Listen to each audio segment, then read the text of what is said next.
Et pour poursuivre avec les réactions à ce budget de la ministre des Finances, Mme Freeland, on va maintenant prendre le pouls de l'Ontario et de l'Alberta. Pour ça, je retrouve les politologues Stéphanie Chouinard à Toronto et Frédéric Boily à Edmonton. Alors, bonsoir à vous deux.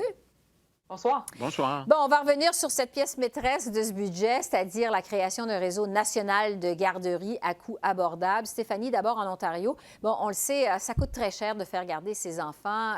Comment on réagit à ce programme chez vous? Et je vous demanderai aussi comment on réagit de façon générale au budget de la ministre Freeland.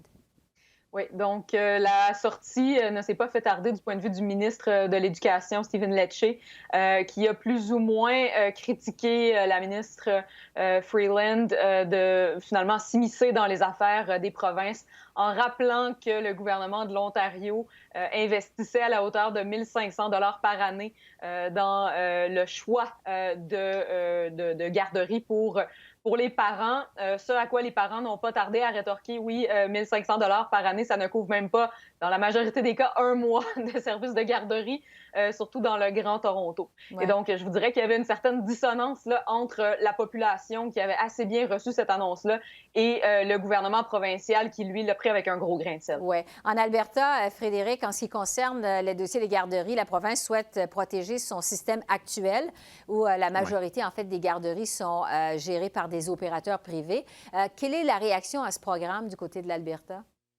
Oui, une réaction similaire à celle de l'Ontario, mais par la voix de la ministre des Services aux enfants, qui, elle aussi, a dit qu'on veut garder un système qui permette justement au privé de pouvoir fonctionner, même si on dit qu'on est d'accord avec l'objectif d'augmenter le nombre de places en garderie. Mais il est clair que du côté albertain, on préférerait garder le système, ou du gouvernement, on préférerait garder le système actuel. Par contre, l'opposition néo-démocrate, elle, s'est montrée très favorable à tout ça et aussi certaines réactions dans la population, même du côté des communautés francophones également, où on voit ça d'un bon œil. Donc, ça va être de voir pour le gouvernement si vraiment on va se braquer ou si on va voir une certaine possibilité de négociation en ce qui concerne les normes et en ce qui concerne les coûts d'un tel système. Oui, vous parliez, Frédéric, des communautés francophones. Justement, j'aimerais qu'on parle des mesures pour aider les francophones dans ce budget.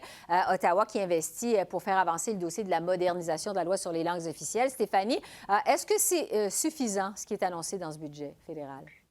Écoutez, si on n'avait pas fait affaire à un budget aussi énorme et aussi historique hier, je crois que les investissements qui ont été annoncés dans le domaine des langues officielles, plus précisément, on parle d'à peu près 400 millions de dollars, là, particulièrement dans 3 dossiers pour les langues officielles, ça aurait marqué les nouvelles parce que c'est assez important. C'est du financement supplémentaire qui s'ajoute au plan d'action sur les langues officielles. Dans le domaine des places d'immersion, on investit 180 millions de ce côté-là. Dans le domaine de l'éducation postsecondaire, 121 millions. Ça, ce sera certainement très important en Ontario, au Nouveau-Brunswick et en Alberta, où on a des campus qui ont des besoins très particuliers actuellement.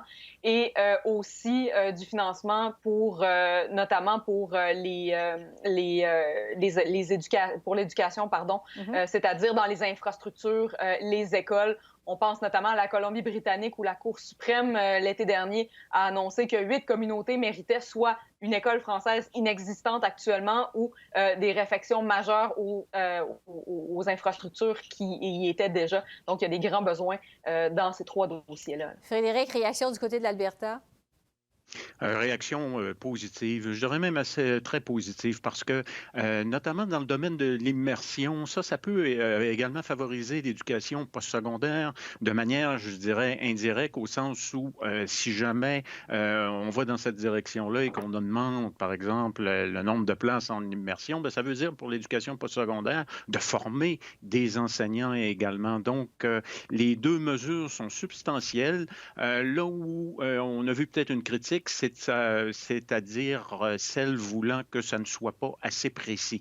Mais comme il y a de la négociation aussi qui devra se faire avec les gouvernements provinciaux, bien, on peut comprendre que le gouvernement fédéral ne pouvait pas peut-être aller dans un niveau de détail tel qu'on l'aurait souhaité. Oui. Il nous reste à peu près 1 minute 30 et je veux qu'on parle de la gestion de la pandémie dans vos provinces respectives. La situation est encore critique en Ontario. Doug Ford, on le sait, a dû faire marche arrière dans plusieurs de ses annonces pour tenter de limiter la crise. Stéphanie, jusqu'à quel point ça va mal pour le premier ministre Ford actuellement?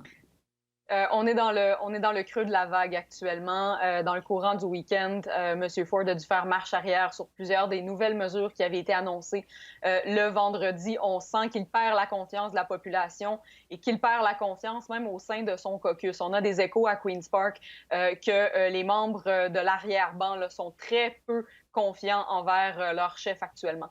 Donc, c'est une semaine extrêmement difficile pour M. Ford. Oui, ça va être critique pour lui dans les prochains jours, les prochaines semaines aussi.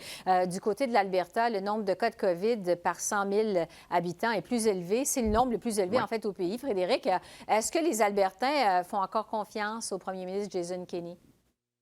Ça s'est calmé un peu du côté de Jason Kenney depuis qu'il a fait face à la révolte des députés, mais c'est vrai que là, la question du nombre de cas élevés, le nombre aussi d'hospitalisations, ceux qui sont dans les soins intensifs aussi, on est revenu finalement à la situation de la mi-décembre et du mois de janvier où la situation était critique.